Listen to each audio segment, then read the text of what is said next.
Euh... Est-ce que... Bon, on fera ça entre les games, mais je vais voir avec la régie pour qu'entre les games, on fasse un petit point bracket. Ça pouvait être intéressant de voir qui a battu qui pour l'instant.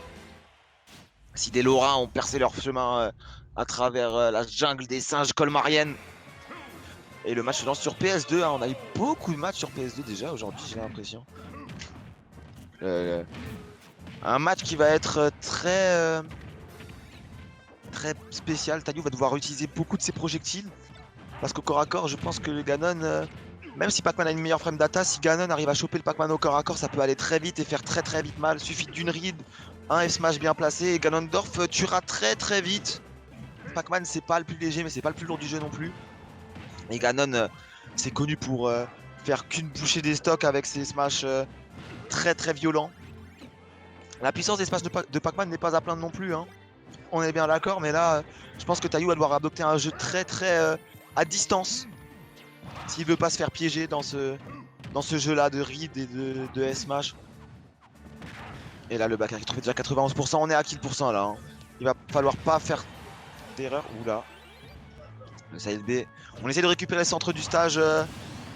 Un peu greedy, voilà. Le F-Smash qui vient trouver cette stock. Fallait peut-être passer par le côté. On a hésité là. C'est pas bon, si Tayu commence à hésiter, il va tomber un peu dans le piège de ce Ganondorf. Hein. Il va falloir pas trop hésiter. Ouh là là, ça c'est bien trouvé cette shop de Pac-Man. Est-ce que c'était une read de ce down B ou pas du tout? Allez, attention. Fallait peut-être viser un upper là. Tayu qui a un peu du mal sur ses confirmes, malheureusement. On tente une read de roll qui ne passera pas. Tayu qui tente beaucoup de read. Hein. Pour une game 1, c'est étonnant de tenter autant de read, surtout contre un joueur qu'on ne connaît pas trop, vu qu'on n'est pas de la même scène. On est à 40-60%, rien n'est joué, même si Ganondorf ça va vite encore une fois. Pac-Man, ça peut aller très vite, un combo avec le Galaxian, ça fait mal. Une série de fer qui envoie offstage, ça fait mal aussi. Rien n'est perdu du niveau de ses stocks. Si Tayu arrive à trouver ses confirmes, qui pour l'instant n'a pas été le cas. Hein. Ça n'a pas encore été le cas. Et voilà, un Mad très patient en ledge trap, c'est ce qu'on veut. Hein. Si là lui-même se met à bourrer en ledge trap, c'est la porte ouverte à Tayu pour revenir dans la game. Non, on reste patient, on se précipite pas. Beaucoup de whiff. Hein. S'il y a quelque chose qu'on peut remarquer sur ce tour 1, c'est qu'il y a beaucoup de whiff. Mais là pour l'instant c'est Mad qui l'emporte, la première stock qui est prise avec le backer. La deuxième stock qui est prise avec le backer, excusez-moi. Le Galaxian qui est trouvé. Est-ce qu'on peut arriver à combo? Non, encore une fois on ne trouve pas la conversion. Et ça fait les affaires de Mad. La mandarine qui n'est pas trouvée, la chope en couverture et... On te retente une ride, on espère, on a envie que Mad revienne par le bas, mais Mad ne le fait pas. Et là, on est retourné dans une situation un peu plus neutre. Le nerf de Pac-Man qui... Ouh la Ouh, bon kill là pour le coup. Très bon kill. Est-ce que ça... Mais que fait Tayu? Tayu qui a du mal à rentrer dans cette game. Hein. Peut-être les mains froides, il a peut-être pas eu le temps de jouer avant, je ne sais pas, mais là... S'il veut pouvoir gagner, il va falloir rattraper ses fruits, il va falloir trouver ses confirmes. Parce que chaque ouverture compte contre le Ganon, parce qu'à l'usure, c'est le Ganon qui va taper plus fort que vous. Hein. Donc si déjà on se commit à aller au corps à corps de ce Ganondorf, il faut être solide. Il faut pas se laisser avoir. Et là, qu'est-ce que Mad va choisir de faire? Est-ce qu'il reste patient? Il cherche le backer. Hein. Pas de tech malheureusement. Et la première game qui va à Mad. Est-ce que la régie peut mettre vite fait le bracket? Quelle map les joueurs ont-ils choisi? Lylat, map préférée de Tayu si je me trompe pas. Choix assez rare au niveau des joueurs. Hein. En général, on s'accorde plus ou moins tous à dire que Lylat c'est pas ouf, mais Tayu. Et là, il nous montre pourquoi c'est sa map préférée. Hein. Déjà 50% de trouvé sur Mad. Et attention la pomme. Là, il rentre.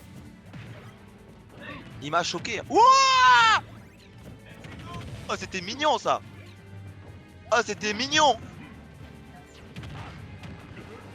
Et là, Tayu qui est directement plus en confiance. Hein. Il a un buff sur cette map ou quoi? Il a hack la switch. Il a une encore meilleure frame data, Pac-Man, sur cette map avec Tayu.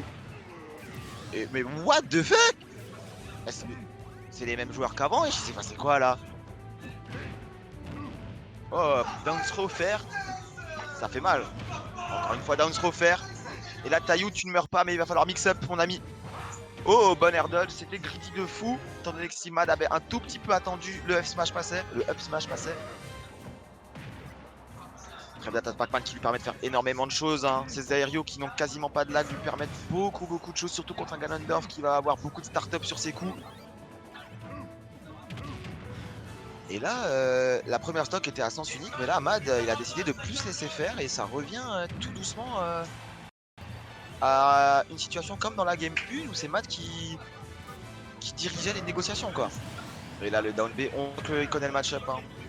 Perso, je savais pas que ce down B passait à travers l'hydrant. Hein. Par précaution, j'aurais pas tenté, de peur d'être bloqué. Et on rattrape le Galaxian. Hein. C'est au tour de Ganondorf de combo maintenant. Le upper. Hein. Le fer. Upper, meilleur coup de Ganondorf si vous voulez mon avis. Et là, attention Taillou, c'est bien joué ça. C'est... Oula, attention. Taillou qui stresse, hein. On peut sentir dans son jeu, il joue très vite. Alors qu'il était très en confiance dans la première stock, c'est très étrange. Ouh, mais il fait des setups mignons. Mais qu'est-ce...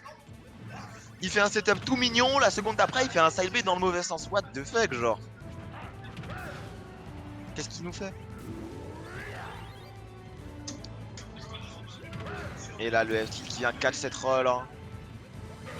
Taillou n'est pas content à propos de ça. On a pu le voir à la caméra un petit peu faire non de la tête. Ouloulouloulou. Allez, t'as... Mais attends, mais... Wesh. Mais... Je ne comprends pas ce joueur. Je ne comprends vraiment pas Taillou. C'est les montagnes russes son jeu. On a des espèces d'éclairs de génie qui surviennent toutes les environ 40 secondes. Et après il va sandbag.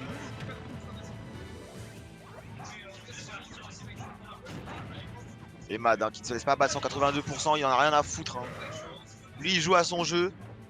Et il y joue très bien pour l'instant. Hein. Il y joue plutôt très bien. Hein. Voilà, la backstroke est trouvée, malheureusement ça tue pas.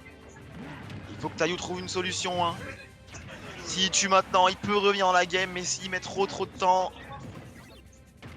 Voilà, le F qui tue, c'était un setup très bizarre, je pense pas que c'était fait exprès, mais on prend. À ce moment-là de la partie... Oh, l'air dodge. Ah, on a failli assister à quelque chose de très ténébreux, là. Hein. On a failli assister à quelque chose de très bizarre. Mais Mad a pas stressé, Mad il revient, ils en ont rien à foutre. Hein. Le deuxième fer qui est pas trouvé, on air dodge bien. Hein. On air dodge plutôt très bien. Hein. Là j'ai l'impression que le plan de jeu de Taillou c'est de trouver un gimp, de trouver une douille pour prendre cette stock.